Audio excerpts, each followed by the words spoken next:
Bonsoir à tous, c'est l'heure de l'actualité de ce week-end sur Canal 2 International. Voici les titres de votre journal.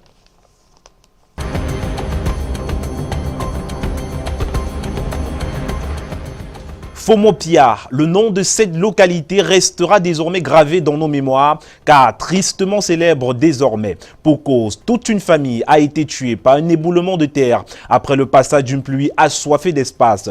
La triste nouvelle est portée ce soir par le 20h.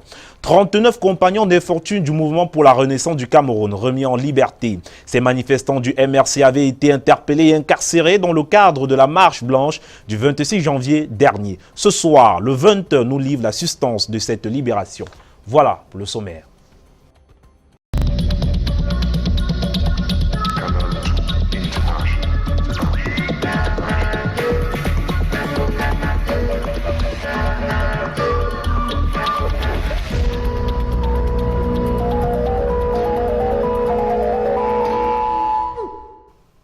Bienvenue au 20h. On sait depuis de quoi sont inculpés Maurice Kamto et 91 autres personnes dans le cadre de l'affaire des marches blanches du 26 janvier dernier. C'est l'essentiel d'une ordonnance du juge d'instruction signifiée aux accusés hier. Au même moment, 39 compagnons d'infortune ont été remis en liberté.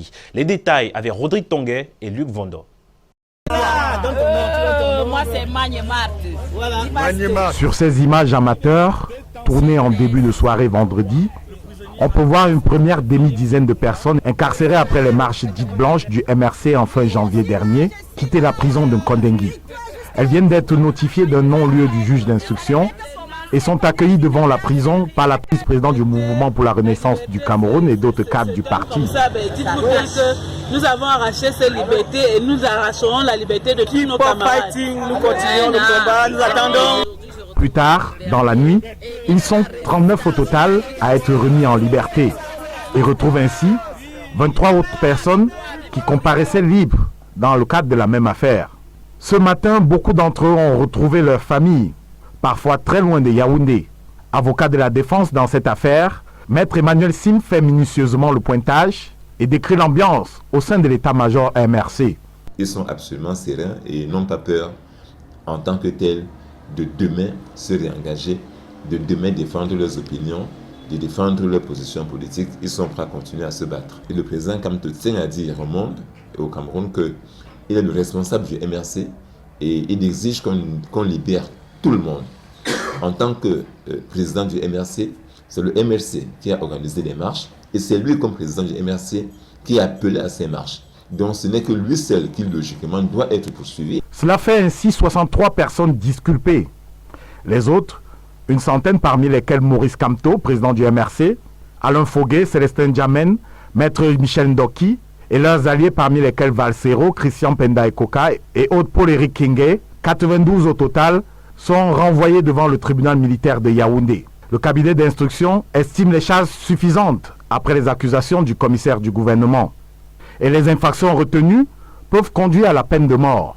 Il s'agit notamment des faits d'insurrection, d'hostilité contre la patrie, des faits de rébellion, de réunions et manifestations, d'attroupements à caractère politique, de complicité d'outrage au président de la République, de complicité de dégradation des biens publics ou classés, de complicité de destruction de biens publics ou privés. Il faudrait noter la tentative d'immigration clandestine retenue contre Maître Michel Ndoki seul.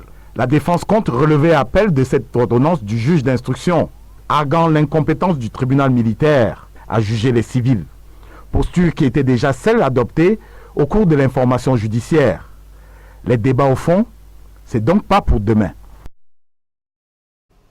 Ils sont plus de 200 déplacés internes recensés dans la localité de PK24 à Douala. Ces victimes de la crise sociopolitique dans le nord-ouest et le sud-ouest du Cameroun ont reçu du réconfort ce jour de la part de la commune d'arrondissement de Douala 5e. Patrick Ngoignan, William Nebou. C'est avec joie et allégresse que les déplacés internes des régions du nord-ouest et du sud-ouest accueillent le maire Gustave Ebanda. Nous sommes ici à l'esplanade de la chefferie PK24, dans le 5e arrondissement. Ces déplacés internes ont profité du passage du premier magistrat communal pour égrener un chapelet de doléances. Ce n'était pas vraiment facile parce que vraiment manger, ce n'est pas facile. Parce que tu ne peux pas fuir, aller à quelque part où tu ne peux pas manger, même dormir. Entrer dans la maison de quand vous êtes 5-10, ce n'est pas facile. Aussi, vous ne pouvez pas fréquenter parce qu'il n'y a pas l'école anglophone. Aussi, vraiment, mes frères, marcher qui n'a pas la garantie, comme je vous ai dit, ce n'est pas si facile. Comment se passe le recensement? Donc on n'avait pas la liberté de faire notre activité. Comme par exemple, on n'avait pas le moyen de marcher en route. On nous insulte que l'anglophone, quoi là. Donc pas les natifs ici là. Mais après un temps, cela était éteint.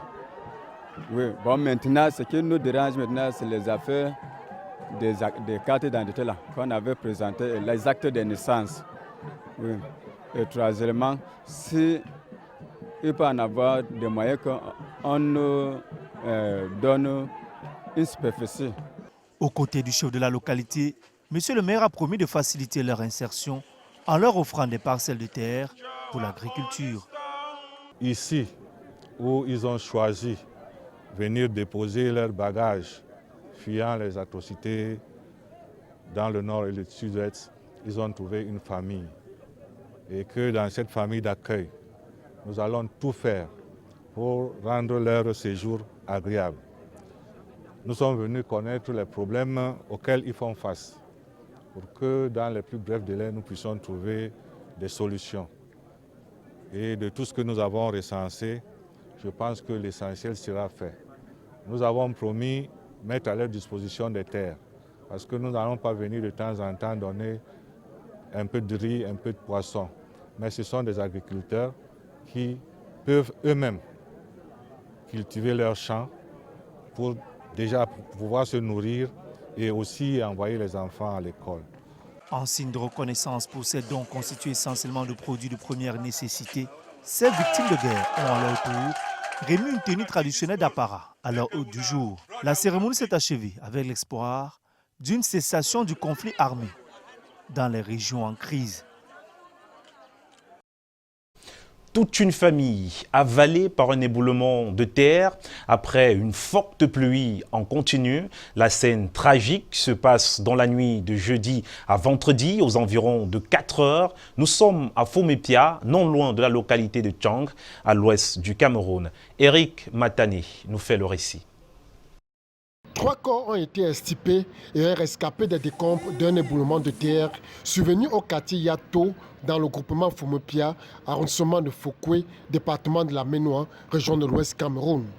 Une mère et ses 2 enfants trouvent la mort dans leur sommeil suite à une forte pluie qui s'est abattue dans la nuit de jeudi à vendredi. Ils étaient 4 dans la maison qui a été engloutie par la terre. Essayer d'enlever les chaussures, marcher dans la boue là même avant d'aller casser la porte, la fenêtre du devant là, pour passer par là-bas et enlever le gars qui criait. Nous on lui a sauvé, il est à l'hôpital. Mais son ami qui dormait déjà sur le lit, il était déjà mort. Informé, le commandant de brigade de gendarmerie de Fokwe est descendu sur les lieux et fait le constat. Cet éboulement a également causé d'énormes dégâts matériels en détruisant à son passage 3 maisons d'habitation et plusieurs étangs de pisciculture. Nous sommes là, première maison détruite par la terre. Ça a pris la maman. La terre est venue maintenant. C'était très grave, mon président. C'était très grave. Détruire toute la maison et aller dans les désert. Toute une vie qui est partie là, toute une économie d'une vie qui est partie là avec les enfants que nous possédons aujourd'hui dans les écoles. Et on est parti juste à Fumban, faire pour le marché agricole de Fumban, avant de payer ces poissons-là pour venir mettre ici. Vous-même, vous voyez que tout est parti. Et 500 capes depuis le mois de mai. Donc c'est ça qui est parti comme ça. C'est tout ce que je peux vous dire, je me plais beaucoup. La population très active, malgré leur dévouement, n'a pas pu sauver les sinistrés. Il a fallu la présence des sapeurs-pompiers venus de Bafoussam pour extraire les 3 corps. Quant au rescapé, il est actuellement en soins intensifs dans un centre de santé de la localité. La prévention routière se poursuit sur l'ensemble du territoire national. Elle s'accentue même en cette période de vacances où la circulation est dense et risquée. Patrick Moignan et Thierry Nana, reportage. L'extincteur de la discorde, ce chauffeur, happé en pleine manœuvre par la prévention routière. Le mis en cause avoue le forfait. Donc vraiment, j'aime dire la vérité en face. Je ne peux pas m'anagancer pour l'extincteur venait d'être périmé. Si bien que je m'apprête à acheter l'autre. À bord du véhicule, il faut sensibiliser les passagers. Vous aussi, vous devez veiller pour qu'il n'accélère pas trop fort. Il faut qu'il respecte la vitesse. Parce que l'état de chaussée, quand en saison pluvieuse, n'est pas très bon. La route glisse. Les chauffeurs aussi sont interpellés. Surtout les chauffeurs par rapport à la limitation de vitesse, par rapport à l'état des chaussées parce qu'il pleut et les vitesses doivent être limitées. Cette campagne de sensibilisation vise à réduire au maximum les accidents sur nos axes routiers. En attendant, il a fallu du temps, semble s'interroger ce véhicule. Autre sensibilisation, le ministère de la Jeunesse et de l'Éducation civique veut préserver le fer de lance de la nation contre les fléaux qui minent la société en cette période de vacances. Une croisade contre la consommation de la drogue et autres a été lancée récemment du côté de Yaoundé pour protéger les jeunes. Karel Mezatatoya et Bétan Tassé. De votre avenir, parce que le chef de... Un zeste d'humour et des pas de danse au rythme du terroir pour lancer la croisade contre les discours haineux, la consommation des drogues et autres stupéfiants et les autres fléaux sociaux qui minent les jeunes en cette période de vacances et compromettent leur avenir. Activité couplée au renforcement des capacités des équipes mobiles d'animation populaire, urbaine, rurale, des médiateurs communautaires et des leaders du Conseil national de la communication du Cameroun. Le ministre de la Jeunesse et de l'Éducation civique préside la cérémonie ce 11 juillet en Kolda, dans les enclavures de Yaoundé. Mounouna Foutou adresse ce message aux différents acteurs impliqués. Compromettre son avenir. Et ceci, nous l'appellerons chez nous au ministère de la Jeunesse et de l'Éducation civique le réarmement moral et civique de ces jeunes-là, leaders, qui vont aller sur le terrain pour qu'eux-mêmes contribuent au réarmement moral et civique d'autres jeunes, pour qu'ils soient conscients de ces enjeux. Parce que dans ce schéma-là, des discours, des montées des discours haineux, des drogues et des autres fléaux sociaux, il n'y a aucun gagnant. Et l'avenir, c'est cette jeunesse. Donc, les jeunes doivent défendre leur avenir pour que ce Cameroun reste un et indivisible dans la paix et soit en marche vers son émergence. La campagne est d'ores et déjà lancée. Des mesures ont été prises afin que tout se déroule sans anicroche. Et on reste à Yaoundé avec le ministère du Commerce qui appelle à la consommation du Made in Cameroun. Des aliments comme du légume de chenou bénéficient désormais d'une exportation à grande échelle. En tout cas, c'est l'espoir qu'on attend dans le pays. Reportage.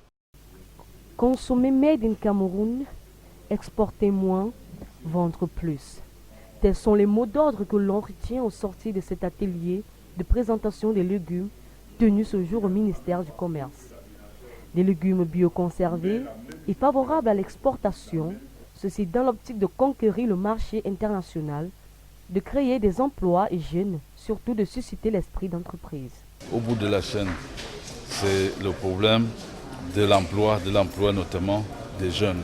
C'est l'intérêt que nous attachons, que nous accordons à un projet comme celui-ci. Et c'est également dans ce sens-là que nous travaillons à ouvrir au maximum les débouchés. 2 milliards de consommateurs, tel est le chiffre que recouvre le marché intérieur camerounais. Il sera donc judicieux de conquérir ce marché afin qu'il y ait une nette augmentation entre importation et exportation. Déjà, une entreprise suit cette initiative avec des produits d'une durée de 2 ans. Peu importe la température, Le Cameroun a donc de quoi en être fier.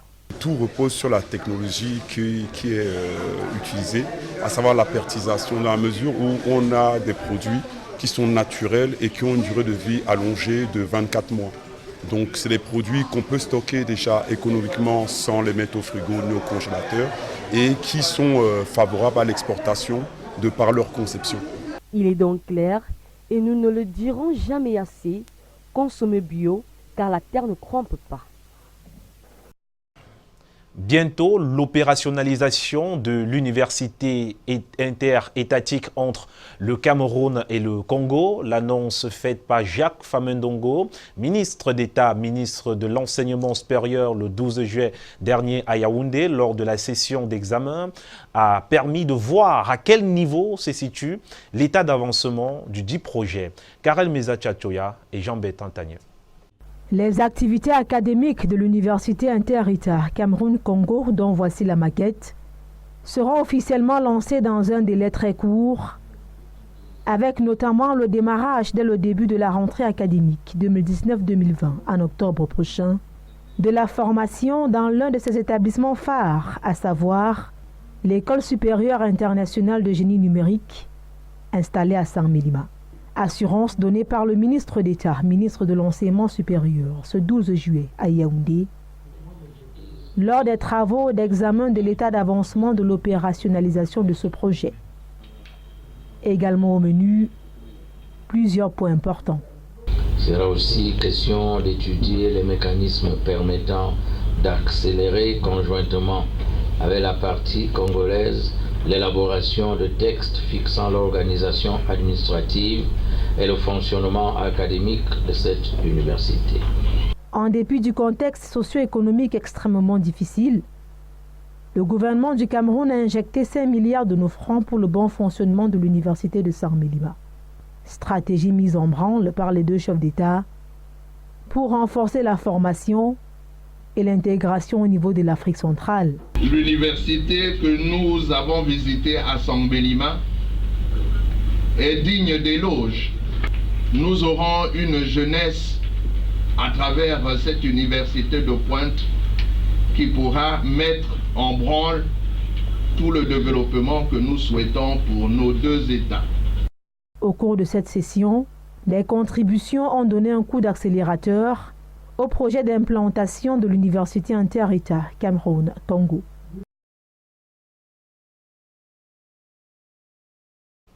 Et avant de parler littérature, dans ce journal, prénom c'est Notre en Culture. Ce samedi 13 juillet a eu lieu la montée des marches au Palais des Congrès de Yaoundé à l'occasion de l'ouverture du festival Écran Noir. Le meilleur du cinéma africain sera ainsi célébré du samedi 13 au samedi 20 juillet 2019. Au menu donc, projection, atelier, marché du film de l'Afrique centrale et colloque international. Un espace est bien sûr réservé aux tout petits pour vivre le cinéma camerounais. De la littérature au rendez-vous de ce 20h avec cet autre ouvrage du jeune auteur camerounais Abel Kam qui, ici même à Douala, a présenté son 3e roman au public lors d'une séance de dédicace. Le livre intitulé Chronique du jeunesse africaine cite du moins une Afrique lâche mais pourtant très forte. Patrick Ngouagnan, Aritinda. Chronique d'une jeunesse africaine est le titre du 3e livre du jeune auteur camerounais Abel Kam. L'ouvrage qui vient d'être dédicacé aborde dans un style épuré et propre à l'auteur les thématiques liées à la prise en charge de l'enfant dans la société et l'engagement de la femme comme maillon fort dans nos communautés. Tout d'abord, je suis très heureux, très ému parce qu'aujourd'hui, nous avons pu démontrer au monde que l'Afrique n'est pas seulement celle qui lit pour les autres. L'Afrique est celle qui se fait sa propre histoire. Et à travers ce livre, nous espérons que de nombreux Africains pourront lire et s'ouvrir à la connaissance, à la recherche, qui seul pourra ériger notre continent, notre pays, le Cameroun, vers son développement certain. Lors d'une conférence dédicace où l'auteur a débattu face à un public très renseigné sur les problématiques traitées dans le livre, l'on a pu retenir que la poésie romanesque utilisée par l'auteur lui a permis de mieux exprimer ses opinions sur l'enfance, la maltraitance de la femme et le laxisme gouvernemental. Le livre, un livre, il est fait pour le lire. Il est fait pour interpeller les uns les autres. Il est fait pour apprendre. Le livre en général. Il est fait pour retrouver un certain nombre de connaissances. Et pour ce qui est du cas du livre d'Abel Cam, il appelle, il interpelle les consciences des uns et des autres. Il souhaite un monde meilleur dans ce livre. L'Harmattan Cameroun a connu l'accompagnement du mouvement La Lecture Je Contribue, ici représenté par son promoteur Junior Ossin, écrivain et journaliste camerounais. L'actualité se poursuit donc sur Canal 2 International avec cette autre note d'information. La commission d'éthique de la Fédération camerounaise de football, FECAFOOT, vient de suspendre à vie son ancien président. Et ce, au thème d'une procédure disciplinaire au niveau de la commission. L'ancien président Tombi Aroko est reconnu coupable de graves malversations financières et d'abus de biens sociaux et privés. Tombi Aroko Sidiki est épinglé pour l'octroi des crédits non remboursés et autres avantages indus aux membres du comité exécutif de la FECAFOOT. L'ancien président de la fédération est accusé de mise à disposition des fonds au personnel et à certains individus sans justificatif de malversation dans la gestion des projets de construction des stades de Bafia, Saménima, Baganté et Bamenda, ou encore avoir transformé un don de 6 000 ballons offert par l'équipementier des Lions Indomptables Puma en achat de ballons d'un montant de 79 millions de francs CFA. L'entourage de Tombi Aroko, contacté, signale que l'ex-président dont le mandat avait été interrompu par la FIFA, qui mettait en place un comité de normalisation, compte faire appel de cette décision. Allez, on va du côté de l'Égypte juste après cet indicatif. Algérie contre Nigeria et Sénégal contre Tunisie à l'affiche, les demi-finales de la CAN 2019 demain donc au Caire. Et dans la seconde rencontre prévue à 19h temps universel, le duel entre Super Eagles et Fennec aura fort accent de retrouvailles au Caire. Justement, allons retrouver nos envoyés spéciaux Mirabeau Mahop, Yves Chamadeu et Luciano Djanko. Bonsoir monsieur. Le stade international du Caire, la cuvette, abrite l'une des demi-finales, mais surtout la grande finale de cette Coupe d'Afrique des Nations 2019 prévue vendredi prochain. Et au sujet du duel Nigeria-Algérie de ce dimanche, il faut préciser que les Fennecs courent après un titre de champion d'Afrique depuis près de 3 décennies. 2019 est peut-être l'année de la deuxième étoile continentale, mais avant tout, il faudra battre les Super Eagles en demi-finale ce dimanche. Face à la presse, ce samedi, les deux entraîneurs ont fait preuve de diplomatie. Si on arrive à jouer comme on a fait dans les 2 derniers matchs, que ce soit le match du Cameroun ou le match de l'Afrique du Sud, on peut raisonnablement espérer d'être vainqueur. Mais nous sommes méfiants parce que la qualité de l'adversaire est telle qu'on doit être prudent. On doit bien se préparer, on doit encore améliorer certaines choses dans notre équipe. Par exemple, si on a des occasions pour marquer un deuxième but, il faut essayer d'être plus réaliste. Et aussi de ne pas faire autant de fautes. On a concédé 5 buts, l'Algérie en a concédé un seul. On en a marqué 7, ils en ont marqué 10. Donc, sur le tableau d'affichage, pour le moment, ils sont plus impressionnants que nous.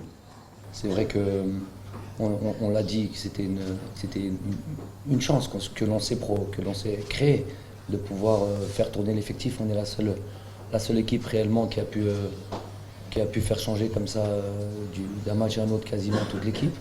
Donc, il est sûr que ça va jouer sur les organismes. Ensuite, je vous ai dit, l'aspect mental sur la récupération joue un grand rôle aussi. C'est pas juste l'aspect physique. Yves Tchamadeu, Nigeria, Algérie, ou des retrouvailles avec un fort parfum de revanche. Oui, bien sûr, un parfum de revanche pour l'équipe du Nigeria. Vous savez, en 90, quand l'Algérie gagnait cette Coupe d'Afrique, c'était face à l'équipe du Nigeria 1-0. Mais sauf que sur les récents scénarios, l'équipe du Nigeria va favori pour une victoire et un match nul lors des éliminatoires à la Coupe du Monde 2018. Donc, il y a certainement un de parfum de revanche durant cette rencontre. Mais sur quoi peut se jouer ce type de rencontre, d'autant plus qu'on connaît le parcours de l'Algérie avant cette demi-finale? Oui, vous savez, Mirabeau, à ce niveau de la compétition, toutes les équipes ont déjà démontré de quoi elles sont capables sur le plan technique, sur le plan du jeu, sur le plan du résultat. Mais il y a d'autres éléments qui entrent en facteur. Un match comme celui-ci, selon moi, ça se jouera certainement sur la gestion émotionnelle côté algérien quand on connaît la marée des supporters. Et sur le plan mental côté nigérien, parce qu'il va falloir gérer cette pression-là face à une équipe algérienne qui sera très soutenue. Maintenant, il y a un autre élément, celui de la fraîcheur physique. L'équipe, à mon sens, qui tiendra physiquement, qui sera point physiquement durant toute la rencontre, pourra faire certainement la différence dans ce match.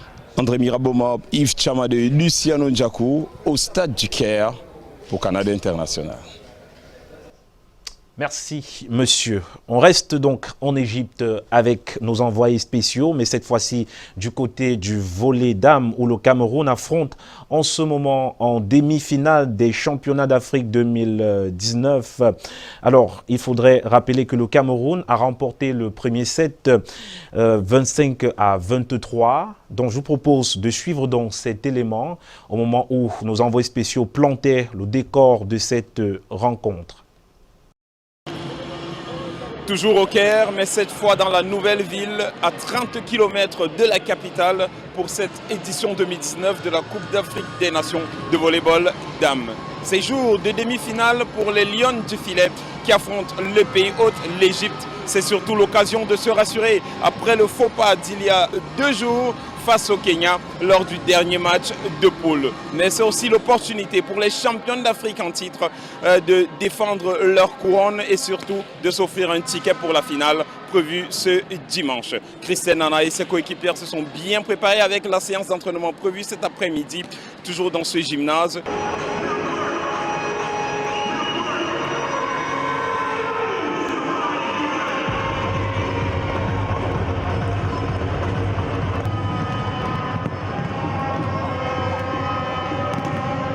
Les Lions indomptables qui terminent leur échauffement avant le coup d'envoi dans les toutes prochaines minutes de cette demi-finale qui s'annonce électrique entre le pays hôte et cette équipe des champions d'Afrique en titre. Objectif pour la bande à Jean-René Akono, plonger peut-être le Caire pour la seconde fois dans ce mois de juillet dans la tristesse. André Mirabeau, Thierry Camteau, au Caire pour Canada International. Voilà, monsieur, rappelons que le Cameroun joue en ce moment le second set avec l'Égypte. Un match qu'on attend donc la victoire du Cameroun. C'est donc ici que se referme le 20h sur Canal 2 International. Merci à tous de nous avoir suivis. Prochain rendez-vous demain quand il sera 20h. Au revoir.